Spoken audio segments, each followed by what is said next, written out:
పాపం అంజన్ కుమార్ యాదవ్ మాట్లాడిండు, హనుమంతరావు గారు మాట్లాడితే పార్టీ లైన్ దాటొద్దు. కోమటిరెడ్డి వెంకటరెడ్డి వీడియో ఇప్పుడు ఎవరో నాకు పంపితే చూసినా ఏమంటాడు, ఆయన చెత్తబుట్టల వారేసిన వాళ్ళ షోకాజ్ నోటీసు నాకు ఇస్తారా అని చెప్పని అంటా ఉన్నాడు.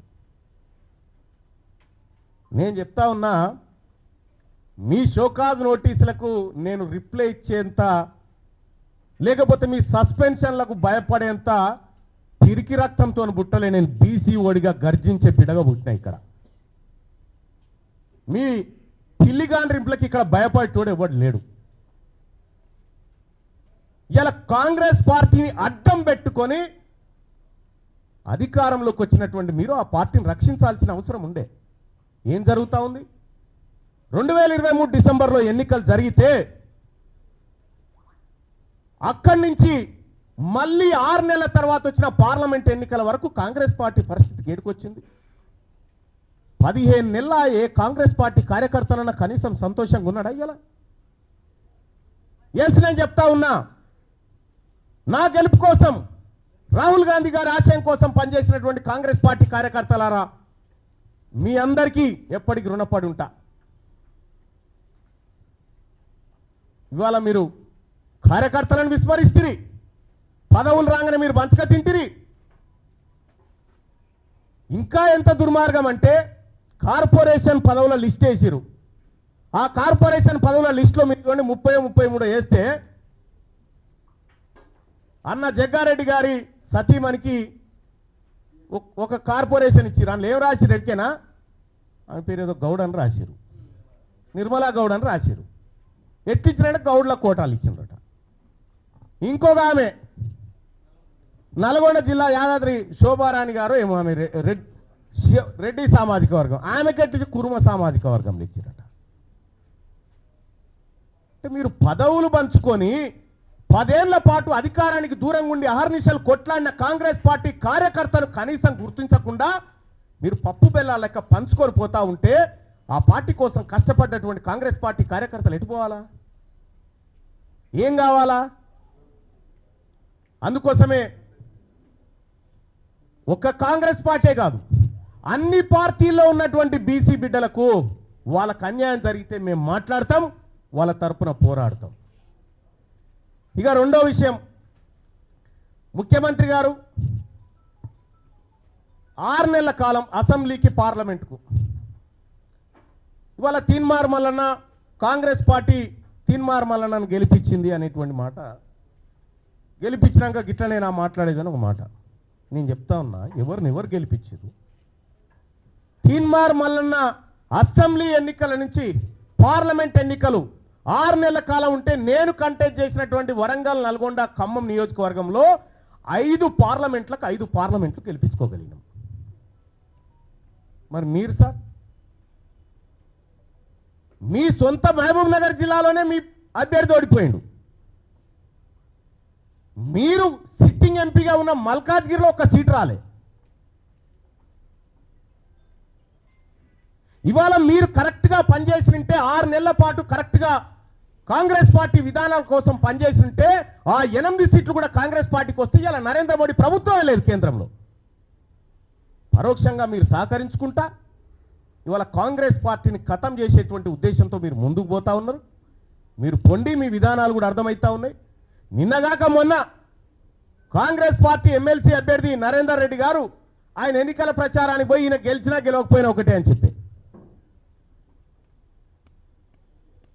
ఈయన గెలిచినా గెలవకపోయినా ఒకటే అని చెప్పే,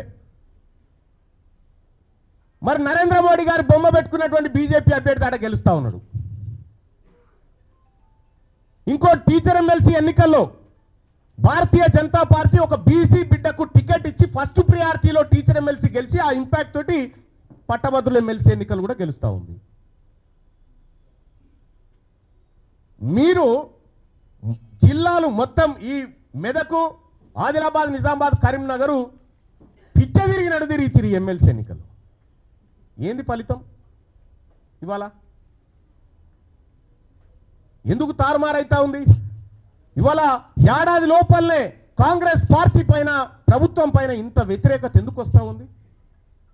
ఆత్మ పరిశీలన చేసుకోవాలి కదా. ఇది మీరు చేసుకోకుండా ముఖం బాగలేక అద్దం బాల కొట్టుకున్నట్టుగా తీన్మార్ మల్లన్న సస్పెండ్ చేయడం ద్వారా మొత్తం బీసీ ఉద్యమం ఆగిపోతుందని, మొత్తం వ్యవస్థ అంతా కుప్పగూలుతుందని, నేను ఒక్కనై కొట్లాడినప్పుడు ఒక బలమైన శక్తిగా కేసీఆర్ ఉన్న కాలంలో కొట్లాడిన, మీరు లేరప్పుడు.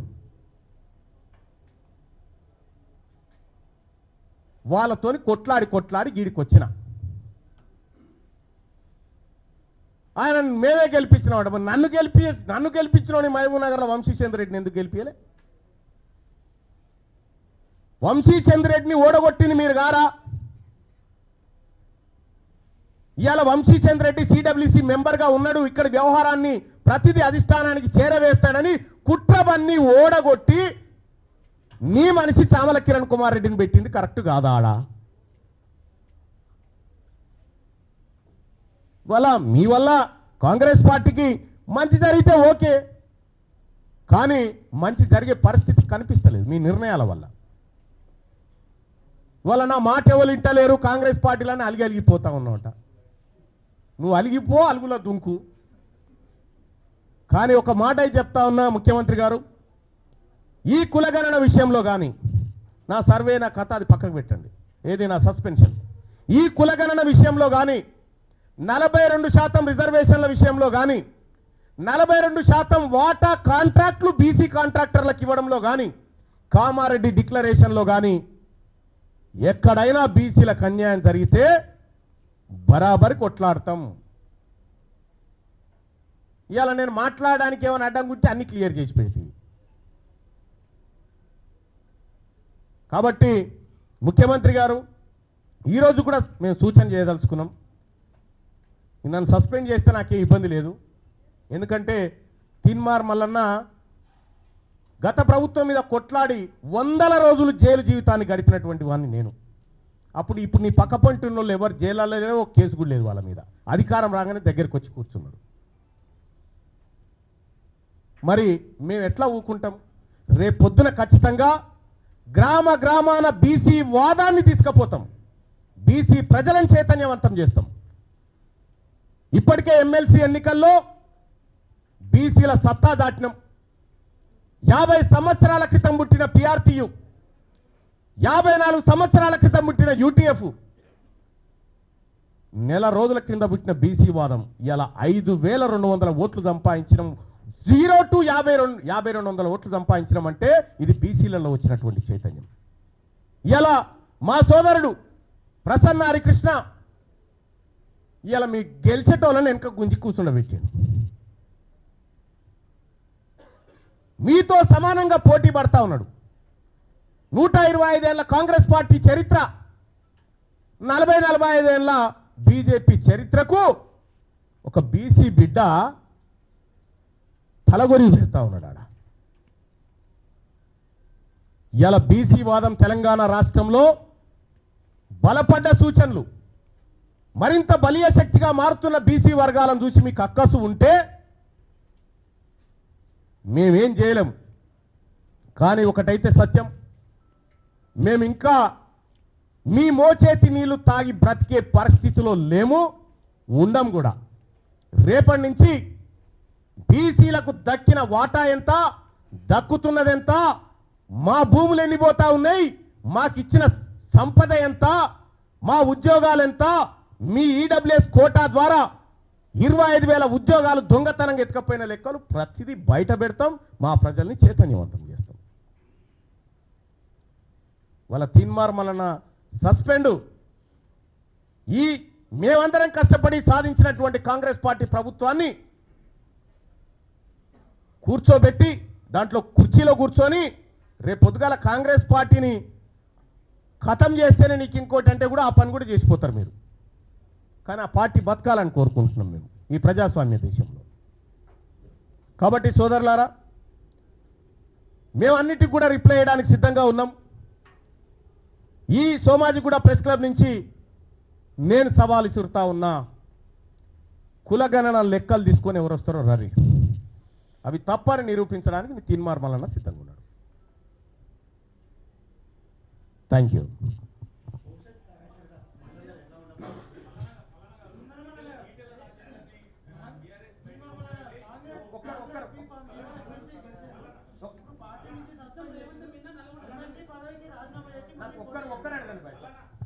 దయచేసి ఒక్కరు అడగండి, నేను 100 ప్రశ్నలకైనా సమాధానం చెప్తా.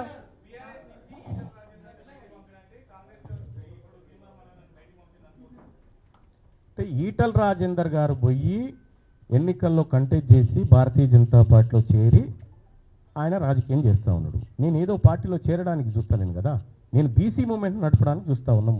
మేము బీసీ ప్రజలను చైతన్యవంతం చేసేటువంటి కార్యక్రమంలో ఉన్నాం. దానికి దీనికి ఎలాంటి పోలిక లేదు. యుద్ధం మా శరీరాల మీద, మాలో దాగిన బానిసలు ఉన్నారు కదా, మా శరీరాల్లో వాళ్ళని బయటికి తీయడం కోసం యుద్ధం చేస్తాం.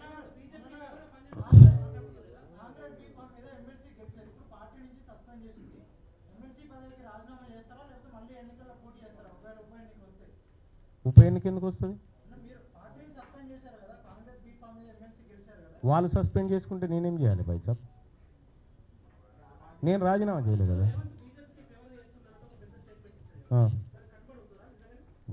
బరాబర్ కట్టుబడి ఉంటాం. ఇప్పుడు ఒక విషయం చెప్తా ఉన్నా భాయ్ సాబ్, ఇదే మహబూబ్ నగర్ పార్లమెంటు సెగ్మెంట్ పరిధిలో అసెంబ్లీ ఎన్నికల నాడు, అసెంబ్లీ ఎన్నికలు ఎప్పుడైతే జరిగినాయో అసెంబ్లీ ఎన్నికల్లో భారతీయ జనతా పార్టీకి 7 సెగ్మెంట్లలో కలిపి 1,14,000 ఓట్లు వచ్చినాయి. పార్లమెంట్ ఎన్నికల నాటికి 6,05,800 ఓట్లు వచ్చినాయి. అంటే 5 లక్షల ఓట్లు 6 నెలల్లో భారతీయ జనతా పార్టీకి పెరగడం జరిగింది. సేమ్ మల్కాజ్గిరి సెగ్మెంట్ పరిస్థితి అదే. కాబట్టి పరోక్షంగా పట్నం ఫ్యామిలీని తీసుకొచ్చి పరిచయం లేని మల్కాజ్గిరిలో నిలబెట్టడం దేనికి? నువ్వు ఏం చేయాలనుకుంటున్నావు తద్వారా? కాంగ్రెస్ పార్టీ కార్యకర్తలు లేరా? కాంగ్రెస్ పార్టీ కోసం మొత్తం జీవితాలను త్యాగం చేసినటువంటి బిడ్డలు అనేక మంది ఉన్నారు కదా, వాళ్ళని ఎందుకు పెట్టలేకపోయినావు? వాళ్ళ చేవేళ్ళ అటు క్లియర్ అయిపోయింది, మల్కాజ్గిరి ఇటు క్లియర్ అయిపోయింది, మహబూబ్ నగర్ అటు క్లియర్ అయిపోయింది. ఒక విషయం చెప్తా ఉన్నా, కాంగ్రెస్ పార్టీ మేము ఇప్పటికి నమ్ముతా ఉన్నాం. రాహుల్ గాంధీ గారు కులగణన దేశవ్యాప్తంగా చేస్తూ అంటున్నాడు, దాన్ని నమ్ముతున్నాం మేము. కాంగ్రెస్ పార్టీ ఏ విధానంలో తప్పేం లేదు, ఆయన చెప్పింది కరెక్టే, కానీ ఇంప్లిమెంట్ చేయాల్సినటువంటి గవర్నమెంట్ మిస్లీడ్ చేసింది ఆయనని.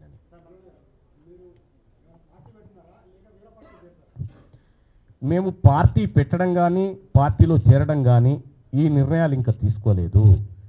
మా మేధావి వర్గం అంతా, బీసీ మేధావి వర్గం అంతా కూర్చొని ఫస్ట్ ఈ ప్రజలకు ఏం కావాలనేటువంటి నిర్ణయాలు తీసుకుంటాం. అందులో మా పాత్ర ఎలా ఉండాలని మా మేధావి వర్గం డిసైడ్ చేస్తూ దాన్ని బట్టి ముందు.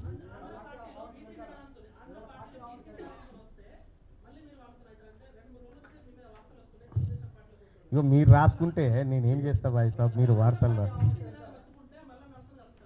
అంటే ఇప్పుడు ఎత్తుకుంటే ఎక్కి కూర్చునడానికి, దించితే దిగడానికి ఏం సిద్ధంగా లేదు, ఆచితూచి అడుగులు వేస్తాం. ఆయన సర్వేనే అది, జానారెడ్డి గారు సార్.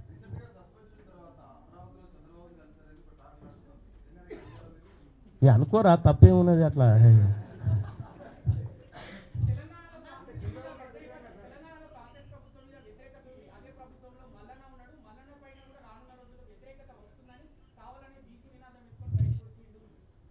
ఇప్పుడు తీన్మార్ మల్లన్నకు ఏమన్నా స్వార్థమో ఇంకోటో ఉంటే, నేను ప్రభుత్వంలో ఉండి ముఖ్యమంత్రి గారు భుజం రాసుకుంటా తిరిగి ఏదైనా పని చేసుకొని ఏదన్నా నా స్వార్థాలు నెరవేర్చుకుంటా. నేను క్లియర్గా ఓపెన్గా చెప్తా ఉన్నా, నేను చేరింది కాంగ్రెస్ పార్టీలో చేరింది ఈ ఒక్క హామీ కోసం చేరినా. తీన్మార్ మల్లన్న పని చేసుకోవడానికి అనేకమైనటువంటి అవకాశాలు ఇవ్వడానికి వాళ్ళు సిద్ధంగా ఉండే, కానీ నా అవకాశం ఓన్లీ బీసీ ప్రజల చైతన్యపరచడం ఒకటే. కాబట్టి ఏ స్వార్థం లేకుండా నికార్స్ అయినటువంటి బీసీ బిడ్డగా ఈ వర్గాల కోసం పనిచేయాలని నిర్ణయం తీసుకున్నాం కాబట్టే ఇటువైపు నిలబడ్డాం.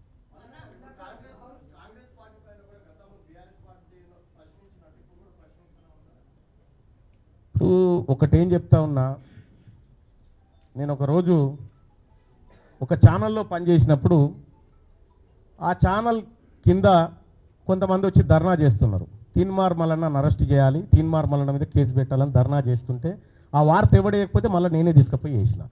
ఒకవేళ నేనేమైనా తప్పు చేసినా మీరెట్లయితే ప్రశ్నిస్తారో ఏ పార్టీ ఏ ప్రభుత్వం ఉన్నా ఇదే విధానంలో ప్రశ్నించడం ఉంటుంది. నిజంగా కాంగ్రెస్ పార్టీ బీసీలకు ఏ పొరపాటు సరిపోయిందా సర్వే సరిదిద్దుకుంటాం మంచిగా చేస్తాం అనేటువంటి మాట చెప్తే చేయమని ఎంకరేజ్ చేస్తాం.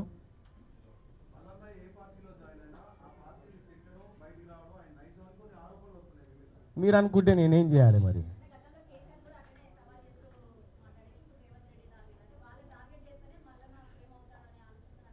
అంటే తీన్మార్ మల్లన్న నాయన చిన్న వార్డు మెంబర్ కూడా కాదు ఫస్ట్ ఆఫ్ ఆల్.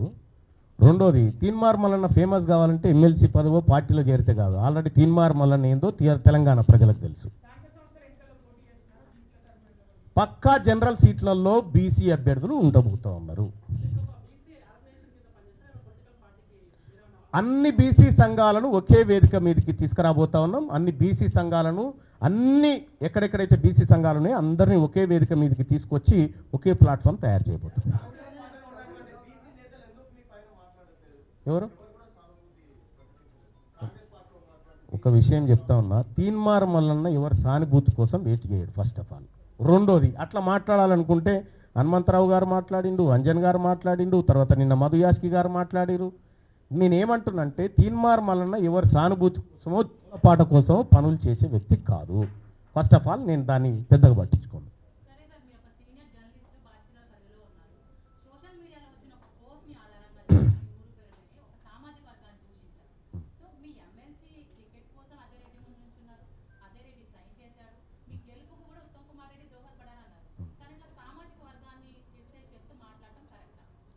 ఒకటమ్మా మీరు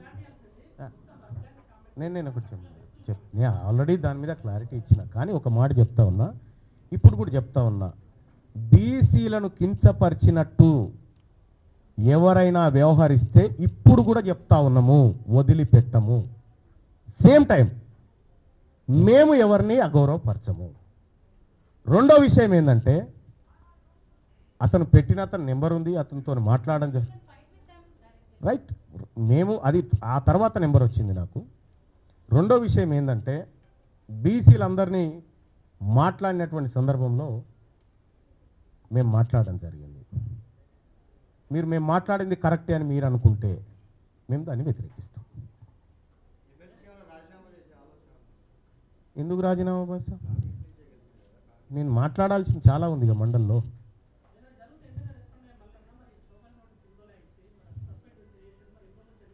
మీరు 3-4 రోజులు నడిపోద్దా మరి ఇదంతా? తీన్మార్ మల్లన్న కాంగ్రెస్ నుంచి వెళ్ళిపోయిండు, తీన్మార్ మల్లన్న కాంగ్రెస్ నుంచి బయటకు వచ్చిండు, జనసేన చీపు, టీడీపీ చీపు, కొత్త పార్టీ అన్నీ నడపాలంటే నేను మాట్లాడితే మీరు నడుపుతారా? ఓ 10 రోజులన్నా ఈ చర్చ జరగాలి కదా.